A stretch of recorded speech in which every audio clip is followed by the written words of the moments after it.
Hi there, and welcome to an intriguing edition of the Springboard Hangout. The Springboard Hangout is in partnership with the Ghana Grows program. Ghana Grows is a program by the Springboard Foundation in partnership with the MasterCard Foundation and Limehouse. The program simply seeks to show the opportunities that exist in the extended value chain in agric and ATVET. My name is Comfort Okran, and today you would enjoy what we will do here at the Springboard Hangout. I have a privilege. Sometimes you have the opportunity to walk or talk with people who can give you about 20 degrees after their name. And sometimes too, there are no degrees, but there's so much that you wonder that shouldn't the degrees be more?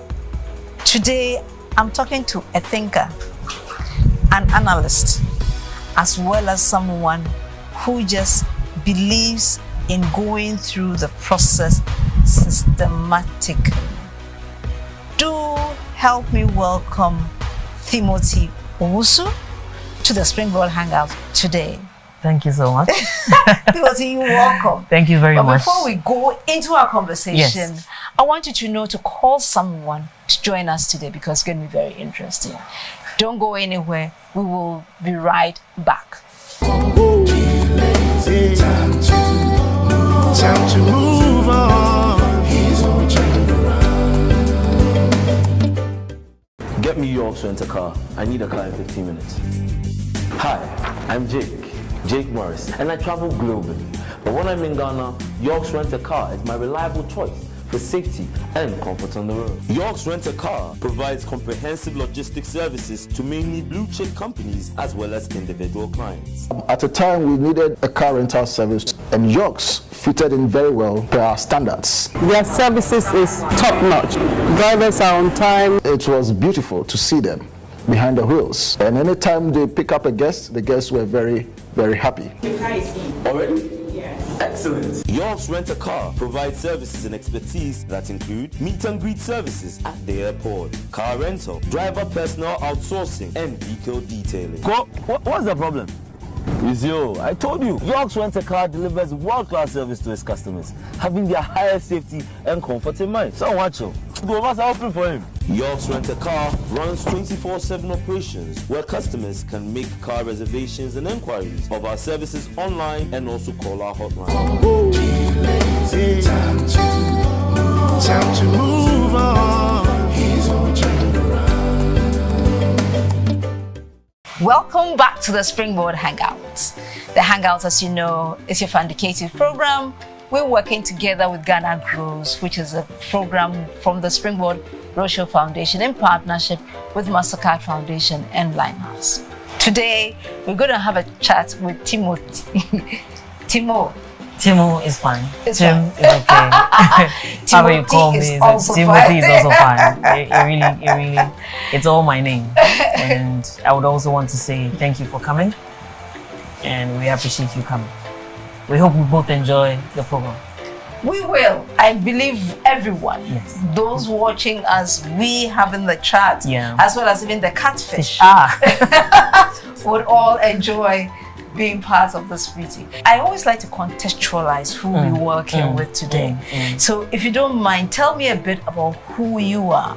I'll start by saying that I grew up in Accra, and in the process, I had to go and stay in Kumasi for some time. Kumasi is where I learned a lot of my very interesting lessons, especially in Accra. When you're born in Accra and you are in four walls, you don't go anywhere. When you're going outside, it's only your parents who take you outside. But my dad went to live in Kumasi, and he took us along. And in Kumasi, I had a very good experience being exposed to the real world. I didn't even know that they sell kinky outside until I was in Kumasi. I didn't know they sell food outside yes, because we eat at home. Everything is, you have your bowl, you have your plates. You don't know these things. You never get exposed to these things. Like, until I was in Kumasi. Kumasi was a place where I explored, I really had fun in Kumasi when I was in junior high. actually. And then to university. Then my mom passed, and then my dad passed, and life still goes on, and we are here now. Which university did you happen to start through? Yes. Well, I was in Kumasi for junior high. I went to Adisadel for secondary school, and then I was supposed to go to a university. You know, most of my family goes to a particular university. All the universities, we have some people there who are professors. My house, I come from a house of those type of people. A house where, you know, discipline is everything. It's like you're supposed to live in a certain way. We eat in a certain way. We eat at a certain time. We sleep at a certain time. That kind of stuff. But I personally did not understand why we should live like that. I was like, there is more to life than... So, I mean, I didn't know so many things. But Kumasi taught me a good lesson. University was an experience. Before I went to university, I had spent most of my time already learning. I loved reading. I think because when I was a kid, in my grandmother's house, before you can get a cake paste, you know, those cake pastes. We make cake, everything in the house. We don't buy cake from our house. We don't know those things. We know they make the cake at home. And then there's the one that is bowl. Well, after you've taken all the cake out, and then that one The that small you line. use your Yes, your fingers to just exactly. pick up and put in your mouth, whether you are giving permission or not. No. Yeah. But in my house, you have to be given permission, and the Yes. permission only comes if you're able to pronounce certain words. So when my aunties come from school, they will give you a book. Everybody would read. Where the big words are, they will call me. They will say, "Hey, come and Explain this one. explain this one to everybody else." So I was always learning for cake paste. In fact, that's how come that's how come I learned how to actually read. In my grandmother's house, let's take for example where the pond is at the back. It was just full of books. I spent most of my time in that library, and before I went to secondary school, and then before I went to uni. So I went to uni with a bunch of books. My roommate will tell you that he has never seen anybody who just came to school with just a bunch of books. And to get more. Yes. You know, but when I went to uni, it was a little complicated for me, because for me the environment was new, the people were different, everything was different in uni for me. But I tried to figure out how to adjust myself, you know, whilst I was in school. I spent most of my time in the lab, in the computer science lab, because I really wouldn't be doing anything. I wouldn't be talking. I mean, there was a time that they pasted my name in front of the school for 1.5 years. I never noticed it. Why? It's like, you know, I'm that type of person that if I close my mind around my environment, it's only focus. The rest is just focusing on building solutions, whatever is happening. So in uni, okay, let me tell you something happened in uni. In uni, at a point when my parents were out, I couldn't pay my fees, so I had to come out of uni. And when I came out of uni and I went back to uni, I went back there to build a system for them. So they decided to help me pay my fees and all that stuff. So I got some form of scholarship, I mean, all the way throughout. But in uni, that's where I built my company. In uni is where I started interacting with people some more, because I wasn't too much of a people person. Would you call yourself an introvert then? Well, I would say I am both. First, I am completely an introvert and I am a completely extrovert as well, because I could handle both. I don't mind the crowd, and I don't mind if the crowd is not there. When the crowd is not there, I can Just go inside with myself. When the crowd is there, I'm able to bring myself out, talk about myself. So uni was a fantastic experience, but at a point I realized, what am I doing here? Because the person who was actually training me, when I come to class, some of the things I knew, he had gone to do his masters and had come back, and I'm asking him certain things and he wasn't able to answer. I'm like, you know what, see, what's the point? I just picked my bag one day and then I never looked back. You headed out and never Outside, entered. and I never looked back again. Fantastic. You talked about building systems, and that gave you an opportunity to even continue your schooling. Now, what I am interested in, based on what you did in the school, you felt that technically I can explore my own. So what did you build following that? So in my school, I built their first registration system for student registration. In fact, I was the first person to do this online registration. IBM introduced a technology called Ajax. It's actually used today very often, but I was the first person in Ghana to actually use Ajax in one of the government projects in Ghana here. What brought about this ability to look into systems was need. Because at the time, both my parents had passed, so I needed to actually reinvent myself. Even though when my parents were there, I always dodged to go and do certain things. I always had friends who were doing probably selling water somewhere. I'll join them. I will come home very late. My mom will be upset. But I didn't understand why there were people who were going out outside and I was always at home. There was this guy who used to come and polish our shoes on Sundays. And I asked my mom one day that, why is it that this guy's not going to church? Yes, I asked my mom. She didn't give me an answer. How can she give you an answer? Well, because she didn't give me an answer, I also made a shoebox. Went to hide it somewhere, you know, and then I realized, no, there's something more to life than just, you know, staying at home, learning. There is a whole world out there, but you need to expose yourself to that world. But that exposure can also create problems for you. Okay. Because you don't add caution to exposure. It can be fatal. It can be fatal. Very, very fatal. So we decide that we are going to expose ourselves. Yes. And we realize the need to also be cautious. Exactly. So how did we expose ourselves in the space of work? In the space of work? After we left uni. After I left uni. So when I walked out of uni, you know, I picked my bag and I said, listen, I don't even know what I'm doing here. Let me just go out there and see what is happening out there. In fact, it was one of the most painful journeys I ever took. Initially, you won't feel it because, you know, when you're walking out, it's like, oh, I've decided to walk out of the uni. And on top, I was living in my grandmother's house, so I mean, I wouldn't be bothered. Then I built a system in school, but before I left school, I had been building systems for other companies, small. So then I have some form of revenue coming in. That's the thing. Now, sometimes people go out there and not calculate this type of stuff. You can't just put yourself out there just like that. No, you need to be a little bit, you need to calculate everything. You need to calculable risk. A risk has to be something that you have taken your time to think through it and still take it. But you should have some form of fallback. And that fallback should be with yourself, not with people. You see, normally we get disappointed because our fallback is on people. My fallback wasn't on a person or anything, it was on myself. Plus, I was living in my grandmother's house, so I have the liberty to, you know, go, I have food to eat. You know, those are luxuries you have. I think, you know, a lot of people will have that kind of luxury. And even when people have it, they will take it for granted. But when I left my grandmother's house the first time, oh my God, I was excited, everything was happening, everything was nice. We won one of these big projects with one of these companies. And then I got broke again. So I came back to my grandmother's house. Why did you go broke? Well, you go broke because you're not disciplined.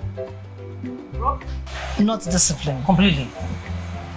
Completely, because in order for you to stay afloat, you need to first understand yourself, understand your need. This is what I need. Everything else can go into my business. I wasn't living that way. Oh, that's when I met friends. At that point, that's the time that, you know, you're making some money. Person. Yes, you meet some friends, and then you're always out there. I used to work only 3 times in a day. Like, I work Mondays, Wednesdays, Thursday, Friday, Saturday. I'm jamming all the way. Oh my God. So I go broke. I come to my grandmother's house. I sit down quietly and I ask myself a question. Why am I here? In my grandmother's house. Even at that time, I was still bringing interns to come and work with me in my grandmother's house because I still had the opportunity. I set up companies. My brother actually worked me to set up a company for me. So I set up my first company then, and that's what I was using to do all the things I was doing. You go broke. And then I came back, I sat down, I thought about it. I'm like, why am I in this state again?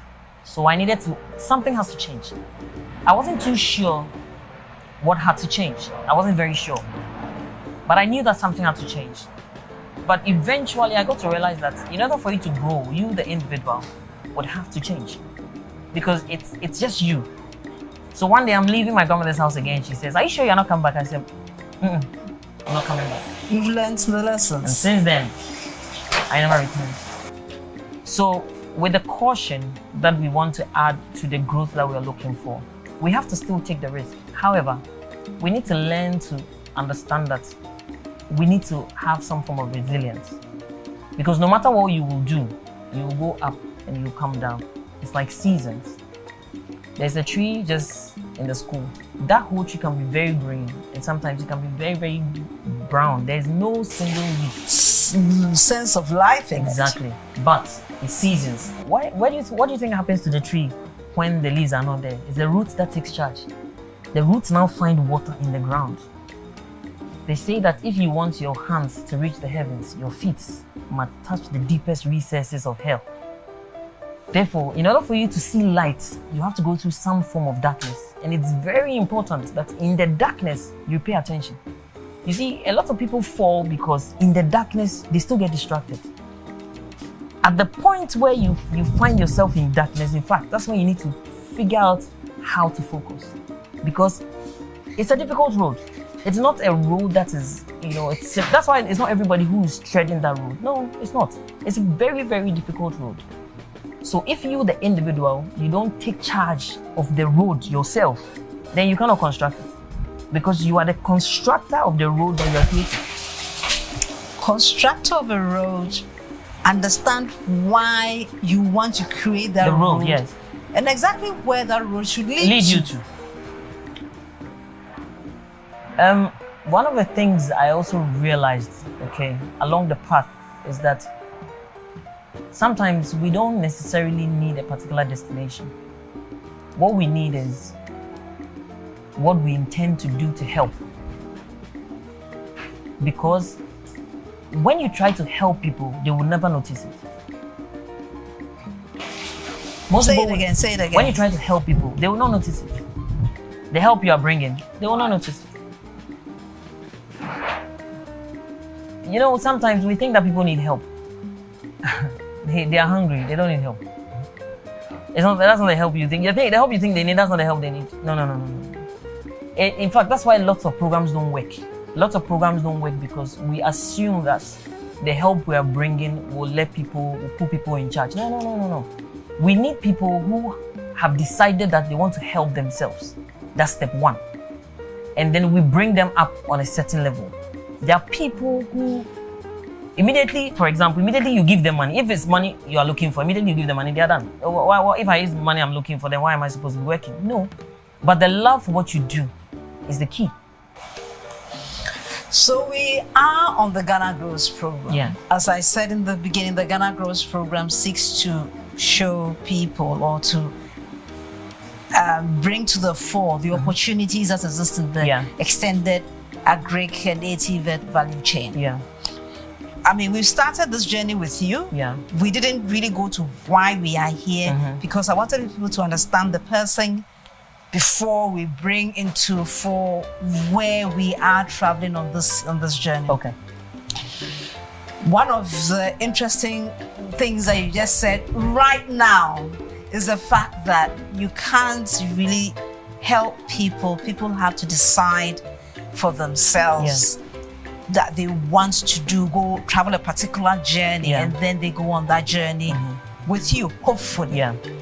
So if you're looking at the extended value chain in this context, how do we bring or how do we enable people to first see the opportunity and then hopefully make a decision to explore that space? I think the first challenge is need. Yes. Need. They say need is the mother of all inventions. Because if the need is there, then people will decide to invent. But I think the biggest problem we have in our society is we limit ourselves. And we limit ourselves because we are not knowledgeable. We should never forget that. And we are not knowledgeable because we are probably not seeking the right knowledge that will take us in the right direction. So for example, I dropped out of school, but I was still, I've never stopped reading. There's not even a single day I won't pick a book and read. I'm reading all kinds of stuff. You actually have a book on your lap as you're doing this interview. I'll talk about this. It's called the Master Key System, something briefly. But what I'm trying to say is that we need knowledgeable people who have taken their time to acquire knowledge. Now, not just theoretical knowledge, but knowledge that is practical. Now, practical in the sense that if you take anybody who has a problem, all right, for example, let's take, for example, a plumber. A plumber who is always complaining about the fact that they don't have money. It's probably because they don't understand exactly the skill they have. But if they do understand the skill they have, then the first thing they would have to look for is find a way to have 10 clients every week. Just 10. Don't do more. Find 10 clients. When you have 10 clients and assume that you make 50 CDs from each of these 10 clients a week, that gives you 500 CDs every week. It means that every month, how much do you make? Very simple mathematics. But the issue is, nobody writes down these things. It's your ability to write down what you're making that will give you a clue as to what you can do moving forward. Without you telling what you are doing on a regular basis, this is what is coming. Even if you're spending away, write it down. The act of writing alone rewires the mind in a certain way. I spend most of the time at the beach, Labani Beach, and I've been teaching them how to create businesses. I have a bunch of friends there. I sit at the beach between 10 o'clock and let's say 2 p.m. Most days, sometimes 3 times a week, sometimes twice a week. But when I get there, I look at the environment and I'm like, listen, so there's an egg seller. I asked her, how many eggs do you have in there? She said she has 20. Some say they have 50. I'm like, wow, how much are you selling? It says 4 CDs. If you sit at Labadi Beach and you sell eggs, 20, only 20, for 7 days a week, you don't sell more. 7 days a week, you make 2,240 CDs. So when I sat down with them, they were surprised. I'm like, yes, because you're not writing what you're doing. Writing itself gives you an ability to understand your own capacity as a person. So if you don't build that capacity, then definitely you will not have the ability to, to grow. And that is where most of the challenges when it comes to your growth process. We will be going on a quick break. When we return, I will now bring Timothy into the agribusiness space. Yeah. Because we have the Catfish, we have some processes, and we have some selling to do. Exactly.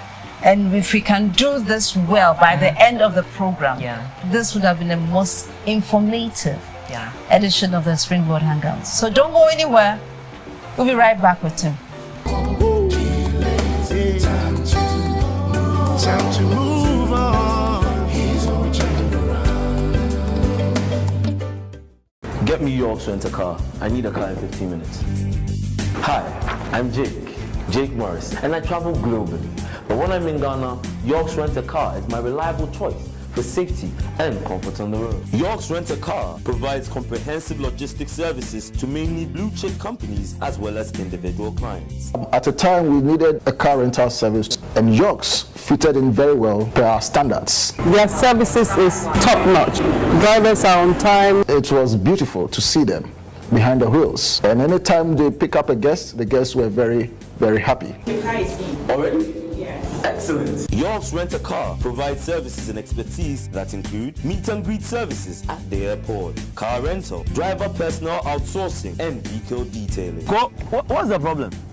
It's you. I told you. York's Rent a Car delivers world-class service to its customers, having their highest safety and comfort in mind. So watch you. The of us are open for him. York's Rent a Car runs 24/7 operations where customers can make car reservations and inquiries of our services online and also call our hotline. Time to move on.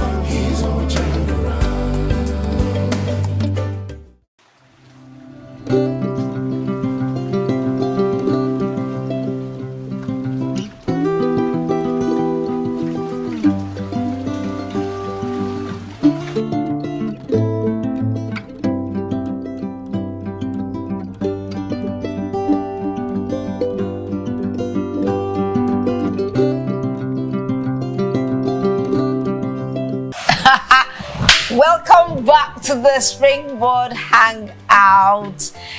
We're hanging out with Tim. Tim is giving us theoretical underpinnings for our discussion today. And Tim has 2 tech companies. What do you do in those 2 tech companies? And why 2? Why not just use the same one and create branches from it? Well, I was fortunate. Fortunate in the sense that when you do a good job, you get recommended. I rather prefer recommendation based on what I've done than I have to struggle with a client to tell them what I am. So normally, when a client calls me, I'll ask them, who gave you my number? Because who you work for is more important than what you do. Who you work for is more important than what you do. Exactly. I stumbled into a very large customer. Okay. I like that person. Yes. A very large customer. And they liked exactly what I was doing. And they brought me all the other customers I had. But for one of my companies, I would say we have only about 6 customers.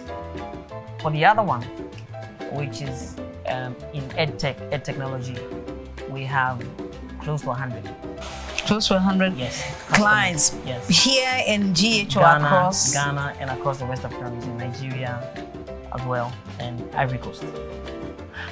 So you see why I'm talking to Tim, because he is very unassuming but has very interesting insights to do. So one of the things I found out was the fact that you work with food distribution companies. Yes. And so that's what made me interested in you and how you can help us in this space. Why? Because with every value chain, there are beginnings. You have the ways to add value, and then you have the way to market it. And you are giving technology to those who market food or food items. How do you support that space? How has your technological background helped you support that space? You know, supply chain is expensive. And it's expensive because it comes with cost. So for example, if you have to move goods from the farm to the market, it's going to cost you time, it's going to cost you fuel. Your car might break down somewhere, it has to be fixed. The driver will not come on time. So all these things play a key role as far as supply chain is concerned. A good understanding of your supply chain will require that you have enough data to understand it. Your ups, your downs. That's what these large companies they do. What they have is that they have a clear understanding of exactly what can happen as far as their supply chain is concerned. So if they go down, they know exactly what to do. If they go up, they know exactly what to do. But that understanding will come from knowledge. But that knowledge comes from data they have collected over the years. Because you don't become perfect at anything until you do it for a while. Now, as you do it, you get to understand, okay, I cannot deal with this customer. I can deal with this person. And the more you collect data, the more it's easier for you to pivot. You can start as, let's say, for example, a tomato farmer. But you can eventually be somebody who just buys the tomatoes and sell it to people because now you have come to understand, okay, I have a market for tomatoes. I don't need to go into the production anymore. I could be the person who is just buying the tomato and then sending it out there. You understand? So that's why I was emphasizing the fact that you need knowledge. Yeah. Because knowledge is the primary thing. And knowledge comes from daily activities, you know, tallying your daily activities on a regular basis. You don't skip those things. Sometimes, here we play so much with the data. It's like people don't pay attention to their data. I'll give you a typical example. People who have shops, they don't pay attention to them. If you want to be able to scale whatever you are doing, you need enough data. Because you know that this works here. I can pick it and move it here and it's going to scale. That's pretty much what it is. In order for you to scale well, then you have to have enough knowledge for you to build that scaling. So we're talking about data. Yes. We're talking about knowledge. We're talking about the opportunity to turn that data that you have acquired, the data that you have picked up over the years, and using it to support your decision-making processes. Exactly. That is where the gap is. The major gap is. So how do you, as a tech person, bridge that gap? For the tech person, it will be easy. Let's switch to somebody who is not a tech person. Okay. So I have a friend who grows tomatoes. One day he brought me 3 baskets of tomatoes. Wow, what will I be doing with this? I had no idea. And then I just went on the internet. I'm saying, let me try and figure out how to make tomato paste. Okay. My gas got finished. Then I realized it requires a lot of energy. Okay. So it's a process, like I'm saying. So one day I called him and I said, listen, why don't we think of how to process this stuff into something very smaller? You know, your tomato you brought, it's a lot of tomato. The guy brought me some, it's a lot. So I'm like, you know what? Why don't we take these tomatoes on the farm, use the firewood on the farm, and figure out how to process the tomatoes right there and then, and figure out how to, you know, keep it inside some refrigeration, shelving it. We will make some mistakes along the line as we're getting on. Some of them will spoil. We would start understanding what we need. Why are these people's own working? Why are ours not working? Now this boils down to the same point that I came on, the data and then the knowledge. Because if he hadn't brought the tomatoes, for example, now I have all this with me. Exactly. Now I'm like, okay, let me blend the whole thing. So I blend everything. I spent 2 days. Yes, indeed, you will. Oh my God, 2 days. I'm blending, I am boiling, I'm removing all the water. It's an amazing work, you know. Then you understand, okay, it's very possible for anybody to do this. So did he take you up on that suggestion? Well, I haven't met him in a while. Oh. So we don't know whether he started processing his his tomato or not. Or not. Exactly. So it's based on your need. Yes. Or in this case, I'm saying your pressing need. Exactly. To understand. Yeah. That's why we are sitting by a catfish pond. Exactly. Tell us why. Well, one day I have plans of starting a farm. Yeah, plans of starting a farm. Okay. When I was a child, I used to have a rabbit farm. My dad had a very big land. So, I mean, I practiced so many things. Like, we used to grow pepper, we used to grow tomatoes. And then the first time I saw rabbits, I was intrigued. I was in junior high school. I was like, what? Like you fell in love. Oh my God, these animals are beautiful. So I had a rabbit farm. I had about 50, 60 of them before I went to secondary. Oh yes, wow. I did. Oh, I did that as well. I would go around looking for food for them. I would get wheat bran. I'll try to make the food. When I was a kid, I was very adventurous because I was very stubborn. See, I can assure you, I am not the ordinary stubborn. I am extremely stubborn. But in the stubbornness, there is this knowledge. Is determined. You understand? I wanted to understand how things work. Yeah. And I wanted to understand how we can use the things that we understand to improve how we are. You understand? So my mind has always been in the mentality of how do we improve? And generally, once you as an individual improves, everything around you will improve. The people around you will also improve as well. And that has been the focal point of most of my growth pattern. That brings me to the catfish. So I'm sitting here one day. In fact, what really happened was that my brother brought his kids here, you know, because I was here by myself. So I was like, no problem, because he was traveling. And I said, no issues. But when they came, because I didn't want to disturb them, I moved my party from there to my backyard. I'm sitting, I'm like, why don't I just start this farming? Because it's after COVID, 2020. In fact, my dread, I did it in COVID because I didn't have dread before. Yes, in COVID, I was always inside and I was trying to help my schools, you know, go through the COVID process with e-learning and all that kind of stuff. I mean, it was a tough time for everybody else. Yeah. But after the COVID, I was sitting down and I'm like, you know, why don't I start this fish farm? And I'm just here. So I went to there. I have a plumbing guy out there. He's the one who taught me the different, you know, the different tools I need. I go there, I ask him questions and he tells me, oh, this one, I say, I want this. I don't know what it is. So I say, this is what I want. I probably show him a picture. He said, oh, this one is called so and so and so. Then I would buy it. I'll come, I'll cut, I'll join, I'll make mistakes, I correct it, I go back again, I make mistakes, I correct it. But all these things come with cost. Nobody should forget that. Learning is not cheap at all, not in any way. Whether you do it by school or you do it by yourself, it's not a cheap exercise. However, if you as an individual take the money that you make and invest it into yourself by learning, I am sure it will be the most profitable business you would have put yourself through. And in fact, that is why you can see the fish pond here like this. We built everything. I built everything with my welder. I sent this to Carnation just the back here. My welder built this one. I bought these glasses from a company in the industrial area here. Brought everything, got the glue, sat here, did it. I got it wrong. The thing was leaking. Removed everything again, scraped everything out, did it again. So it's a learning process that a person will have to take themselves through. Now, the more you go through the process, the more you realize, oh, it can be done. Oh, it can be done. That's the oh moment. Oh, it can be done. And once you realize it can be done, the rest is the party and the laughter and the happiness. The party, the laughter, and the happiness. Yeah. So we have, but this is not all that you have. Exactly. Is it? Yeah. How I know you have about 2,500. Yeah, 2,500 fishes. Yes. But guys, he doesn't sell it. So what are you using it for? So when I made the fish pond, all right, and initially I had trouble with the fish because I didn't understand them.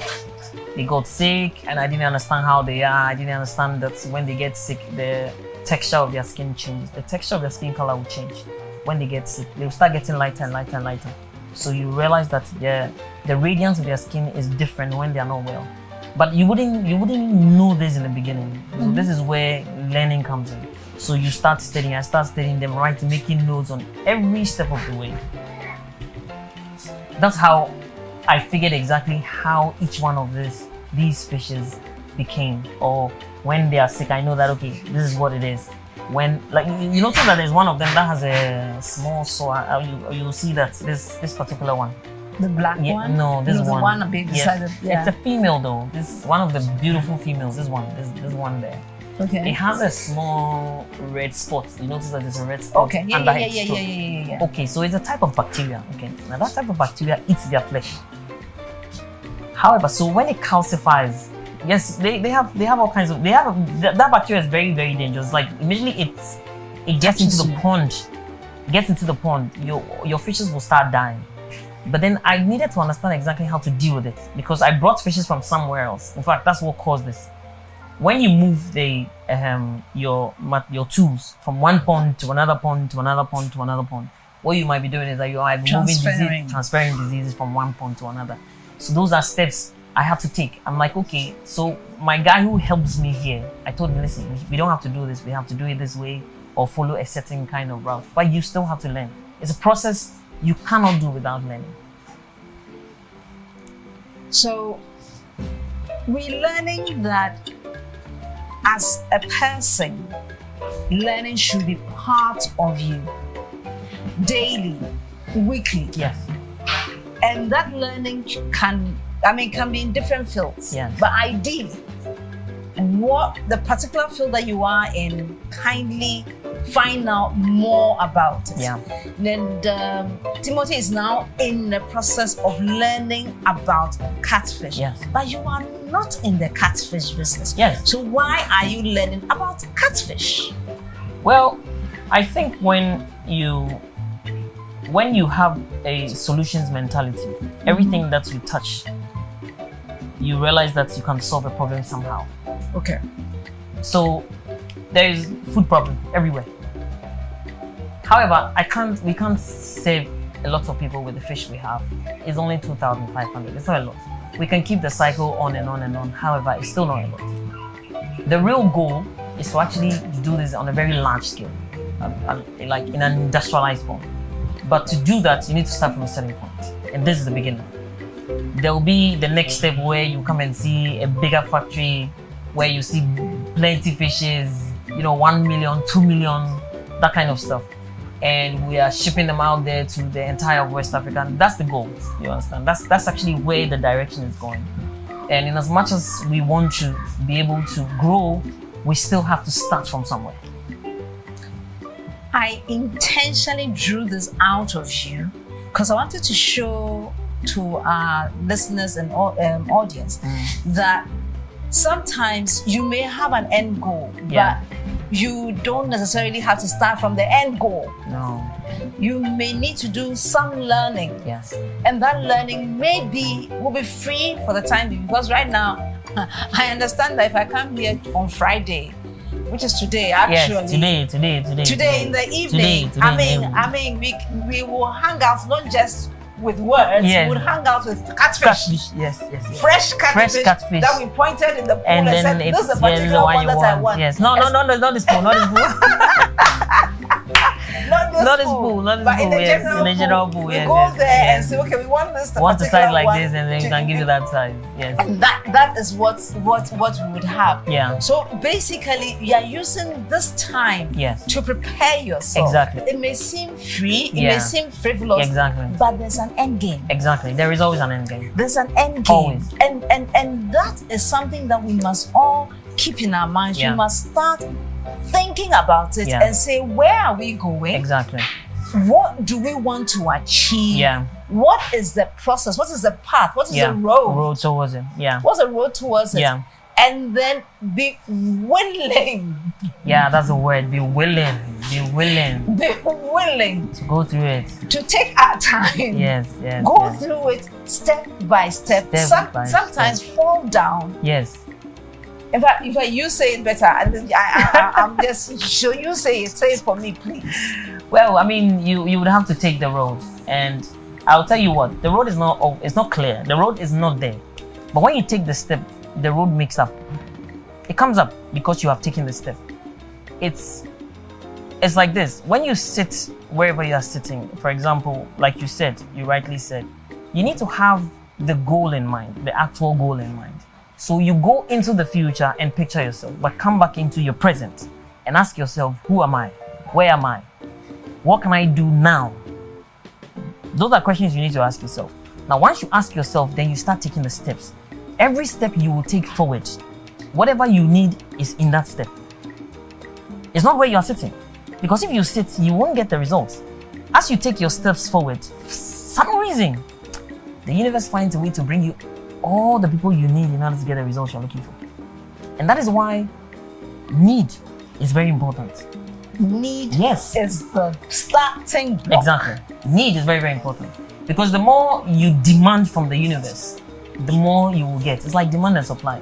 If you shrink yourself into a small state, okay, I like where I am, I like what I'm doing, then definitely you're not going to grow.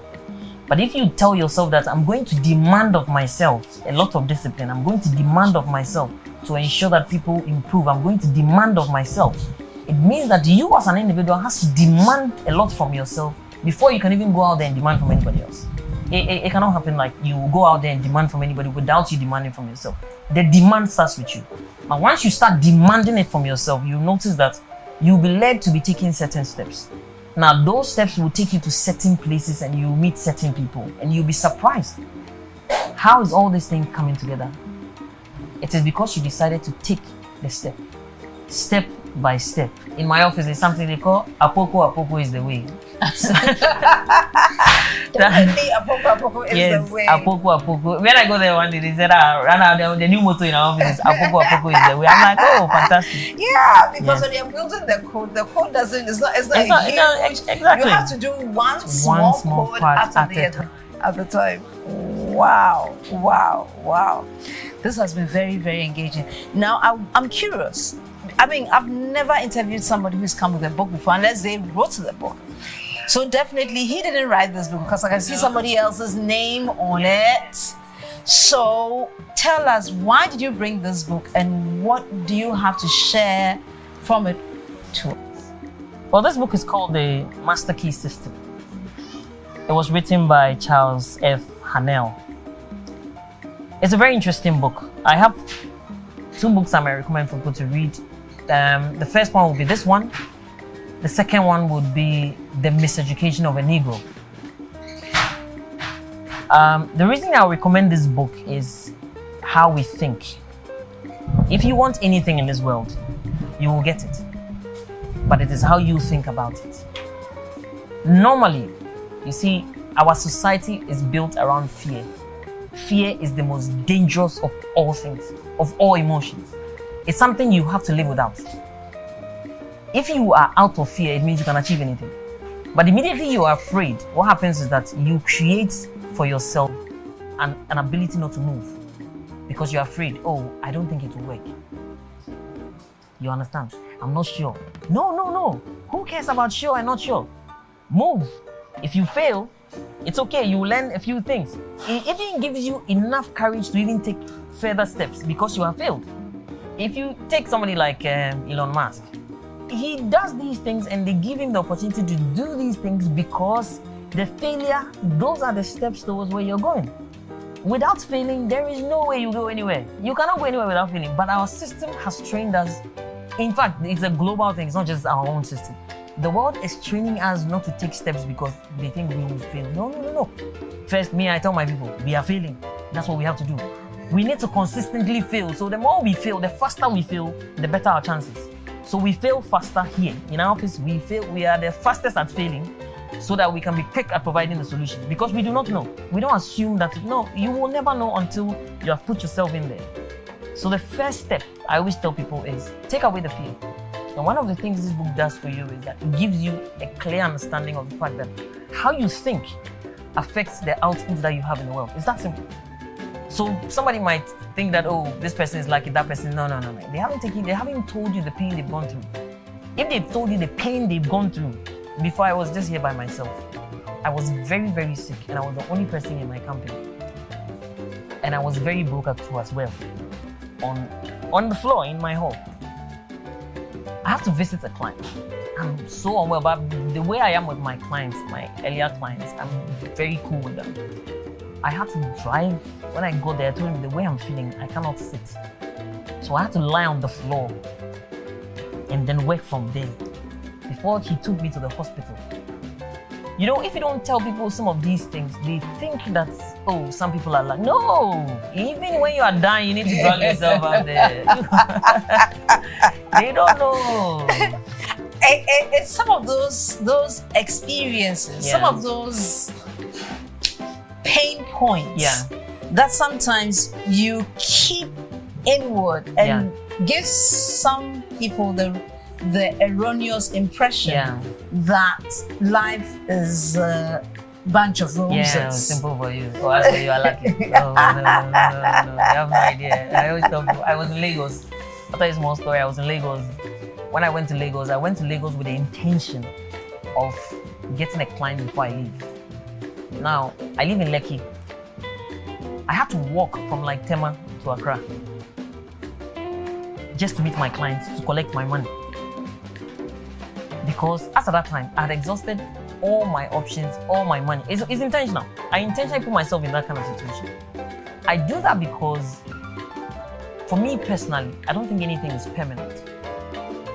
Therefore, I really don't have to put anything in my mind and think that there is a permanent state for anything. No, everything evolves. But everything will evolve according to you as an individual, your capacity to handle the weight of the troubles that are coming. So if you want small trouble, oh yes, you get small trouble. But if you want big trouble, take big trouble. When you get big trouble, what happens? When you get big trouble, what happens is that it will take you to the ground. Then you will germinate again. Very much. Big trouble takes you to the ground. In fact, the deepest part of the ground. But when you grow, because you've gone so deep, when you come up, it's so wonderful. Become refined. So ask for deep trouble, and you will grow so deeply. Exactly. Today is all about growth. Today is all about Ghana growth. It's all about how an individual, you can take yourself as a process, as something that you need to grow or move to a bigger space, and attempt to take those deliberate steps that will enable you grow. Ghana growth is about growth. Isn't of course,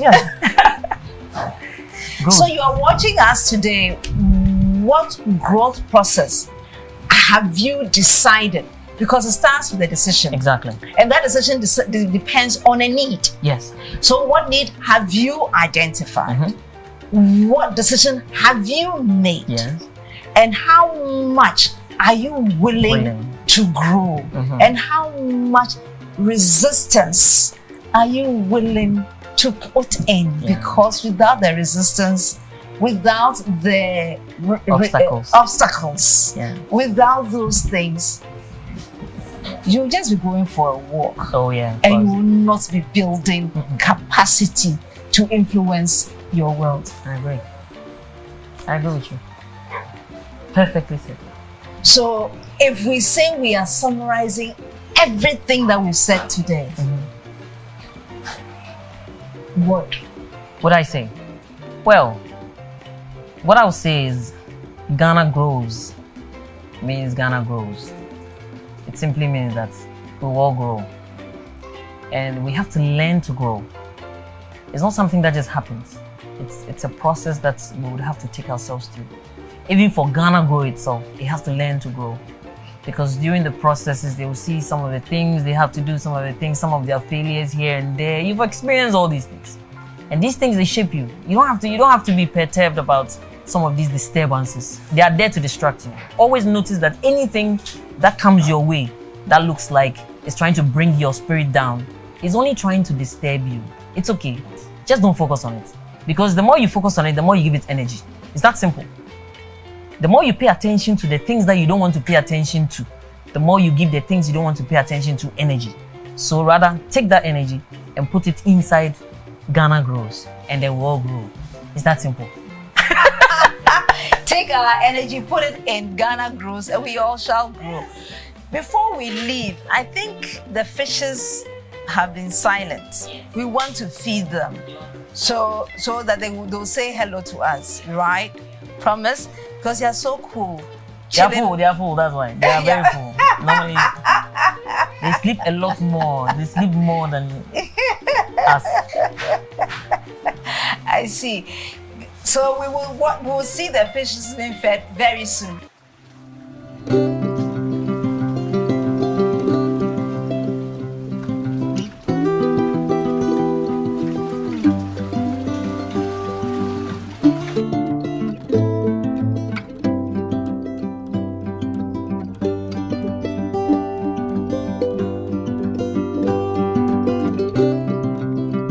How do you feel when you feed them? Mine is not a feeling. It's more of a responsibility. There's a difference. Feelings, they come and go. But responsibilities, that is more static. It's like you have to do it. It's like I have to pay people. It's not a feeling. I have to make sure that everybody is paid and everybody is well. That's how it is. So there should be a point where you should be able to distinguish between what a feeling is and act on that feeling and what your responsibility is. And you make sure that you deal with your responsibilities. Then you come to your feelings. When it comes to the feelings for them, anytime I come and sit here, then I'm happy. Oh, this long answer for a short question answer. How do you feel? You feel good when you are with them? I feel extremely good. Exactly, I get you. exactly. No, that's the final answer, I understand. So Yeah. on that note of feeling good, we bring this episode very almost esoteric discussions about life, about possibilities, about growth. Yeah. But sometimes we need these discussions to draw our minds to what exactly we are going through or what exactly we want to see. Therefore, you are there. Maybe as at now, you hadn't made a decision to start doing something for yourself. We've talked about how you have to have a need. So I'm asking you today, what need have you identified in your environment, in where you live, in maybe a friend's house? What do you think you can bring to solving that problem or that need that we have there? What learning, what knowledge do you have to bring to bear? If you don't have that knowledge, where can you engage that knowledge and bring to bear to bring a solution that will thrive in our environment? Therefore, together, let's see how we can grow individually, in our organizations, in our society, and most importantly, in our nation, Ghana. make sure that on Sunday at 7 p.m. you watch Reverend Okran and his friends on the Springboard Virtual University. This program will be repeated on ETV on Sunday at 5 p.m. So until we come your way again, you are blessed, you are loved, you are the brightest thing that came here on earth. Good night and God bless.